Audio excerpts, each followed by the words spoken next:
study. This one, I haven't mentioned this one before on the call or on the show, but there's a study that shows the number of sexual partners that men and women have before they get married and how it affects their marriage. It has to do with the amount of women people. So basically, people get married and then 10 years later, they do a survey on them. Are you very happy or not very happy in your marriage? Does that make sense? Yeah. People who got married as virgins, they report very happy. 71 or 75% for men, 65% for women. After 1, 2, 3, 4 partners, it drops for both of them. Once you get to 10, women plummet. Men go up. Men are actually happier in marriages once they get to like 11, 12, 13 partners. Because they've done it all. They've experienced it. Yeah, but they're happier in their marriage. But 10 or 11 partners is different than 200 plus partners. But once you get above 20, it actually, the numbers go up. The study only went to 20. For women, once they get below 10, they get below 50% as far as how. Now, to be fair, like the highest point was for women was 65%, and the lowest point was 52%. At no point did it go below 50%. Most women were still happy in their marriage after 10 years. But the thing is, it did show. Now, here's the other crazy part. If you've had more than 20 sexual partners, it's like a 17% chance that you'll stay in your marriage and not get divorced. Remember, on balance, the whole population has a 53% divorce rate. On balance, 70% divorces are initiated by women. And when men are divorced by their wife, they're 9 times as likely to commit suicide. These are real. You want to talk about real problems, Jesse? These are like real problems. You want to talk about like real, actual. So the bigger the hoe, the happier long-term. No, it's not marriage. It's not happier. It's that it's happier or not happier. When men have lots of sexual partners, it does not affect their relationship. Sorry, get as mad at me as you want. Quote the Bible to me all you want. The reality is the reality. If a man had 200 sexual partners, he's not more likely or less likely to cheat on his wife. He isn't. Let me put a caveat. If you're at 0, yes, he is more likely than a guy who got married as a virgin to cheat. Yes, that is correct. But what causes men to cheat has more to do with their options and less to do with their previous sexual partners. What causes women to cheat has to do with it has to do with their previous sexual partners. It does. It's see, you're rolling your eyes at me. But this is not my opinion. This is just what studies will show. You can look up. It's a GSS survey. I'll send it to you if you want to look at it. No, it's Center for Family Studies. That's the one that the Institute of Family Studies did that survey. But that's the one that happened. And it's just one of these situations where we're different.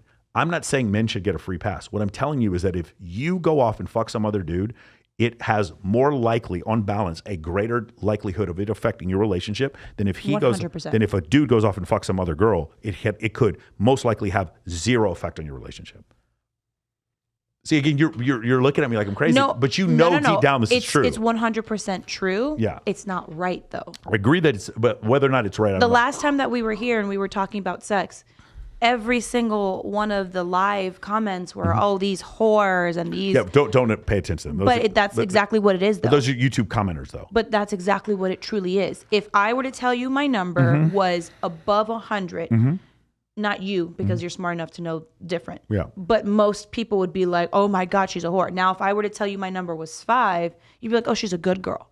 But what if those 5 people were disgusting, random people like on the street? Then those 5 people, I would be judged for it. It's like everything that a woman does, she's going to be judged for. It's going to be held against her. I don't disagree. But a guy can be a whore. A guy he can have sex with 800 girls in a month, not use a condom one single time, and he's still okay. He's still cool. He's still cool. I think that would be a little weird. 800 in a month. That would probably lead to some lower back problems at some point. Listen, I know someone who could pull it off. I've known people who could pull it off. Yeah.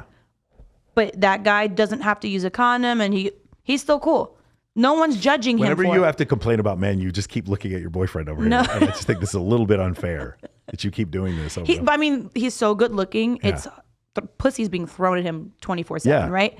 So I, on the other hand, I'm sitting here trying to establish I would like a humble, conservative, normal relationship that has threesomes once in a while. But all of these things that are just kind of traditional for the most part.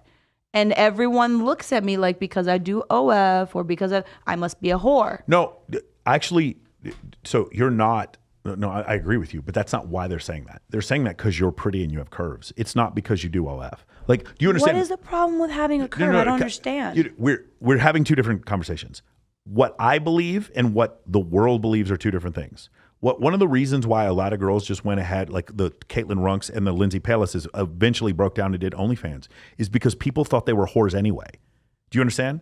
Caitlin Runk has never shown nudity on anything she's ever done, but because people already have this Perceived feeling, it, yeah. they already perceive this about her. She's like, then I might as well fucking do it anyway. Same thing with Lindsay Palis. She's like, Lindsay Palis, she talked about one time going into Mastro's and they made her put a top, like a second jacket on because her boobs were too big. Wait, what? Like literally, I would file a class action lawsuit against them for something. They did that to me going on an airplane, going to Seattle. So you understand my point. So the problem is you're sitting there, you're saying it's because you were in Playboy and it's because you are on OnlyFans. 99% of people you encounter never get to know that you were on OnlyFans or in Playboy. What they do get to see though is what you look like. And what you look like to some men, because they will never possess you, their response is hatred.